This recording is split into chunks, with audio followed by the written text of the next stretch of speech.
Have you ever promised yourself you'd change everything, starting tomorrow? Maybe you swore you'd wake up at 5 a.m., go to the gym, read for an hour, meditate, eat perfectly, and transform your entire life, all at once. And maybe you lasted 3 days before crashing back to your old habits, feeling like a failure. If that sounds painfully familiar, if you're tired of big promises that lead to bigger disappointments, then this story is for you. Because once there was a man who tried to change everything overnight and lost it all, until one simple principle, just 1% better each day, completely rewired his destiny. Stay with me until the end, because by the time this story finishes, you'll understand why small beats big every single time.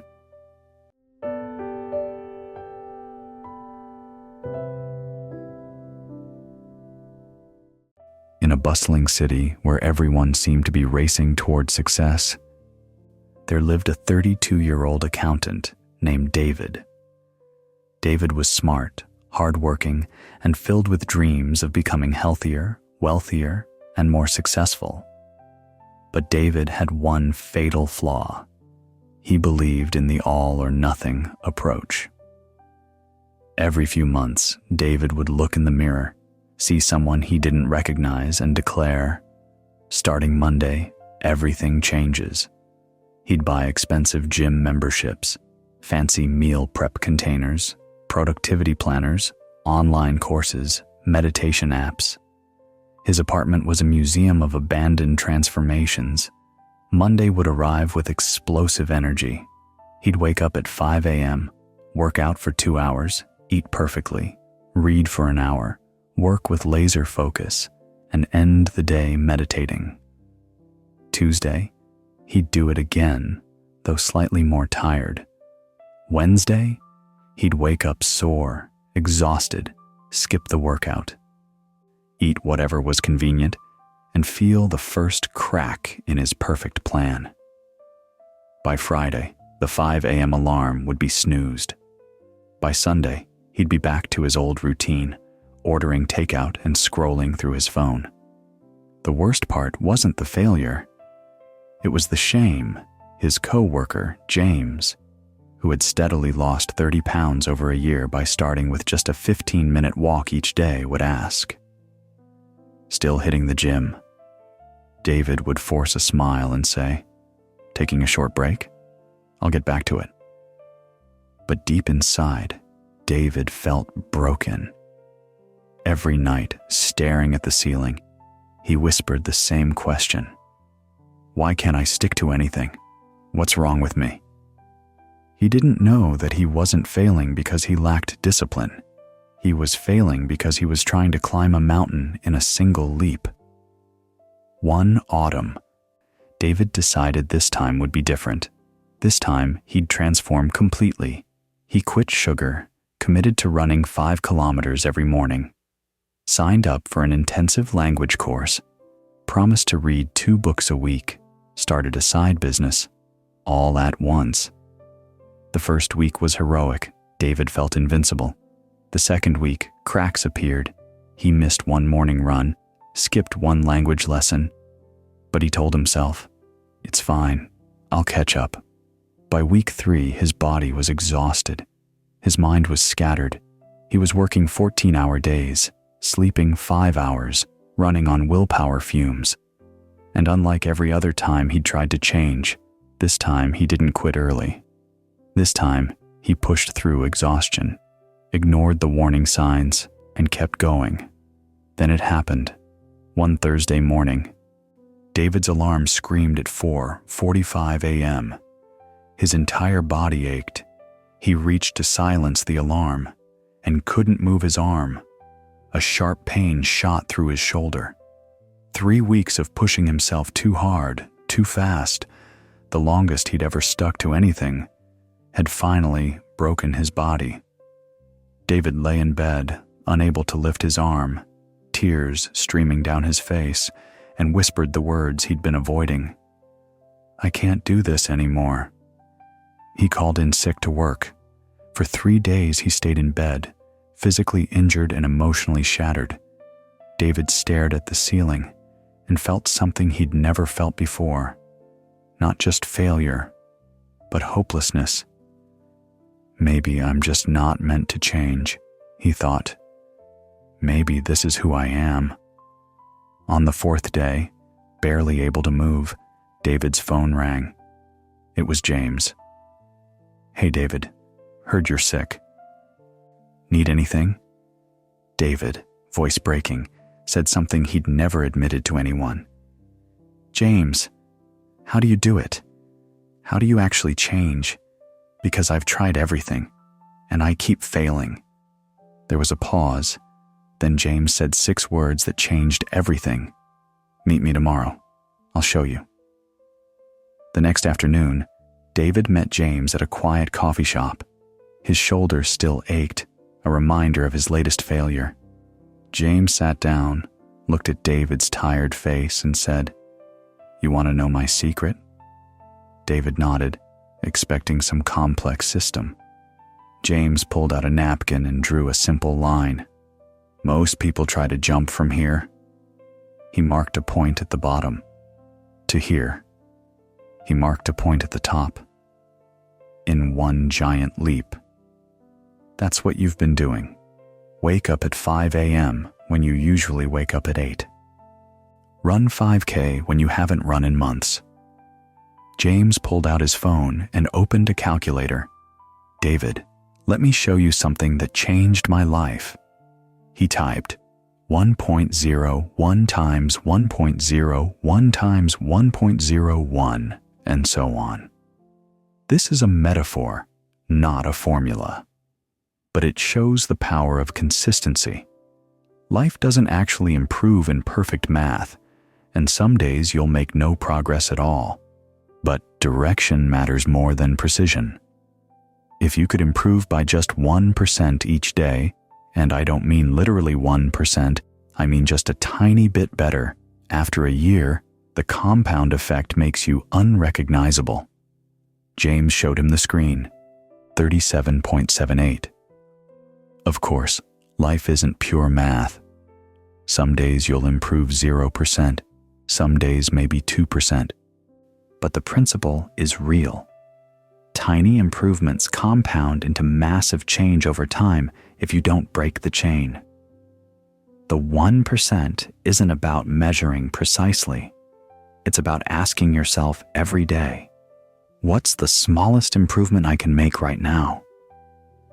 James drew a staircase on the napkin. Here's what I did. Instead of trying to transform overnight, I asked myself, what's the smallest improvement I can make today that I can repeat tomorrow? I didn't start running 5K. I started walking for 10 minutes after dinner. Just 10 minutes. I didn't quit all sugar. I replaced 1 soda with water. Just 1. I didn't read 2 books a week. I read 1 page before bed. Just 1 page. Those actions didn't change my life by themselves. They just kept me from quitting long enough for change to show up later. That 1 walk became 30 minutes most days. That 1 soda became all sodas. Small changes snowballed. That's how I lost 30 pounds. David stared at the napkin, his mind reeling.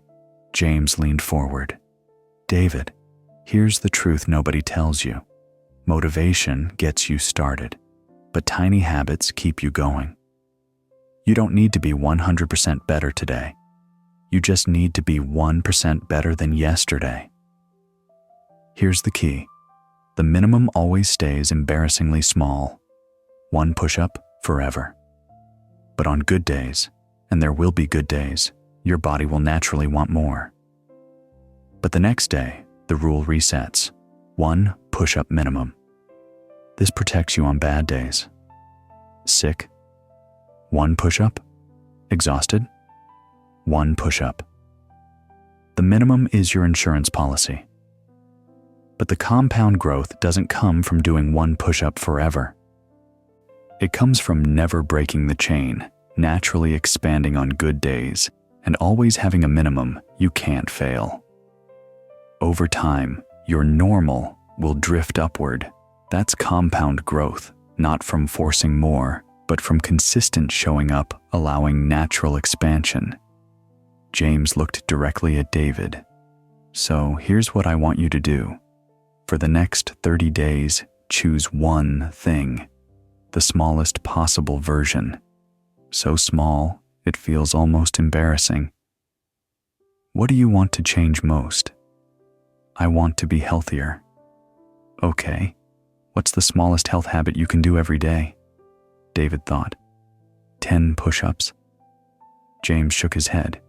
Smaller, so small you can't fail even on your worst day. 5 push-ups. Smaller. 1 push-up. James smiled. Perfect. 1 push-up every single day, no matter what. That's your 1%. David returned home that evening and looked at his apartment, the graveyard of big ambitions. But this time, something felt different. He didn't throw out all his junk food. He didn't sign up for a marathon. He didn't promise to change his entire life. For the first week, David couldn't do push-ups. His shoulder wouldn't allow it. So he did the smallest thing possible. He stood in push-up position for 10 seconds. Just stood there. That was his 1%. Week 2. The pain had dulled. He lowered himself halfway down, then back up. 1 half push-up. That was enough. Week 3, finally. 1 full push-up. His shoulder was healing, and he was building his habit at the same time. Day 1, 1 push-up, done. Day 2, 1 push-up, done. Day 3, he almost forgot. He remembered at 11:47 p.m., groaned, and did it in his pajamas. Day 8, his mind whispered the old voice.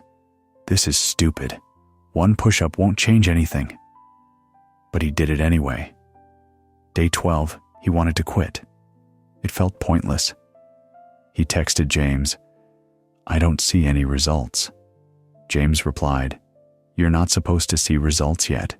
You're building trust with yourself. Keep going. For a while, nothing visible was supposed to happen. This was the phase most people never make it through.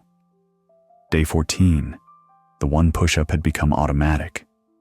Some days he did 1, some days 5, some days 10, but he never pressured himself. The only rule was 1 minimum. Day 19, he forgot to doubt. He just did it. Day 20. Something shifted. He wasn't doing it to transform anymore. He was doing it because it was who he was now, someone who keeps promises to himself. Around day 25, David noticed something profound. After his push-ups one evening, he walked to the fridge for his usual soda. His hand reached for the can. Then he paused. He'd just done something good for his body. Did he really want to immediately undo it with sugar? He grabbed water instead, not because of a rule, because the push-up had created a moment of mindfulness, a tiny pause to ask, what do I actually want right now? The next day, the same thing happened, and the next, the push-up became a ritual that reminded him, I'm someone who makes healthy choices. And once he saw himself that way, other choices followed naturally. He started taking the stairs, not because it was part of a plan, but because he'd started seeing himself as someone who moves. The habits weren't connected logically. They were connected through identity. The push-up had changed how he saw himself, and that changed everything. Month 2. David added 1 more tiny habit. 5 minutes of reading before bed. Some nights he read for an hour. Some nights, just 5 minutes. But he never skipped. Month 3. He replaced his morning scroll with a 10-minute walk. Some days, he walked 30 minutes. But the minimum was always achievable. For the first 2 months, David saw almost nothing. His body looked the same. The scale barely moved. His friends didn't notice. This wasn't failure. It was accumulation. Month 3, tiny shifts. He felt slightly stronger. His pants felt slightly looser. Month 4, the curve began. His posture changed noticeably. The scale dropped 5 pounds in 1 month after barely moving the previous 3. One morning, 4 months in, David looked in the mirror and stopped. His posture had improved, not from muscle growth, but from daily movement, reminding his body how to hold itself properly. One day, David's old voice returned. "This is too slow. You should be doing more. You should transform faster." But this time, David remembered the napkin, the compound curve, the 37.78. He whispered to himself, 1% is enough. 1% is everything. And he kept going. 6 months later, James invited David to lunch. When David walked in, James's eyes widened. "David, what happened to you?" David smiled. "I got 1% better. Every day." After the one push-up had naturally grown to sets of 10, then 15, then 20, after he'd added pull-ups and planks because his body craved more challenge. That's when he saw real muscle definition.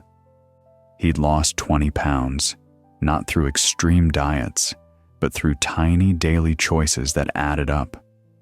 One soda replaced with water became all sodas. The 10-minute walk became 30 minutes most days. Taking stairs instead of elevators, eating 1 vegetable with dinner, then 2. He hadn't counted a single calorie. He'd just asked himself every day, what's one slightly healthier choice I can make right now? He'd read 5 complete books, not through 2-hour reading sessions, but 5 minutes at a time that often stretched to 20 or 30 minutes once he got absorbed. 5 books might not sound impressive, but it was 5 more than he'd read in the previous 2 years combined. But the biggest change wasn't physical. It was internal. David had finally learned the secret. Small beats big. Slow beats fast. Consistency beats intensity. My friend, David's story is not just about push-ups or weight loss. It's about understanding a truth that will change everything if you let it. You don't need to change your entire life today. You just need to be 1% better than yesterday. Here's what most people don't understand. If you improve by 1% every day for 1 year, you don't become 365% better. You become over 3,000% better. That's the magic of compound growth, not as a promise, but as a reminder of what staying consistent can unlock over time. But here's the catch. For the first 2 months, David saw almost nothing. Most people quit during this invisible phase. They quit right before the exponential curve kicks in. David almost quit too, on day 47, on day 82, on day 103, but he didn't, and that made all the difference. Remember 3 things. First, big changes fail because they require big motivation, and motivation is unreliable. Small changes succeed because they require almost no motivation. Just show up. Second, you are not trying to be perfect. You are trying to be slightly better. 1% is the target, not 100%, just 1%. Third, the compound curve is invisible at first, then unstoppable, if you stay in the game long enough. So here's my challenge to you. Stop trying to change everything. Right now, today, choose 1 tiny habit. So small it feels almost embarrassing. Not work out for an hour, just 5 minutes, not read a book a week. Just 1 page, not transform your diet. Just 1 healthy choice. Make it so small you can't fail even on your worst day. Then do it every single day for 30 days. Some days, you'll do the minimum. That's okay. The minimum is enough. Some days, you'll you'll want to do more. That's great, but never let more become the new minimum. The rule is 1% improvement, not 100%, just 1%. Because here's what David learned, and what I want you to understand. You're not broken, you're not lazy, you're not a failure. You've just been climbing the wrong way, or using a strategy that doesn't fit your energy or your life right now. Small, consistent steps will take you further than giant, sporadic leaps ever will.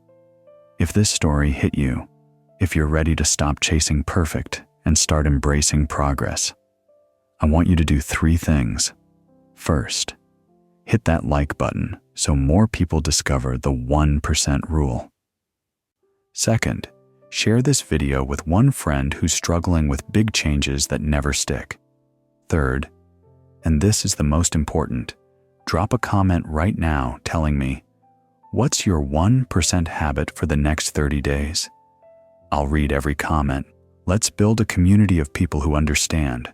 Small beats big, slow beats fast, and 1% every day changes everything. Remember, a year from now, you'll wish you started today. So start small, start now, start with 1%. I'll see you in the next story. Until then, stop trying to leap. Start learning to climb. Your transformation doesn't need to be dramatic. It just needs to be daily.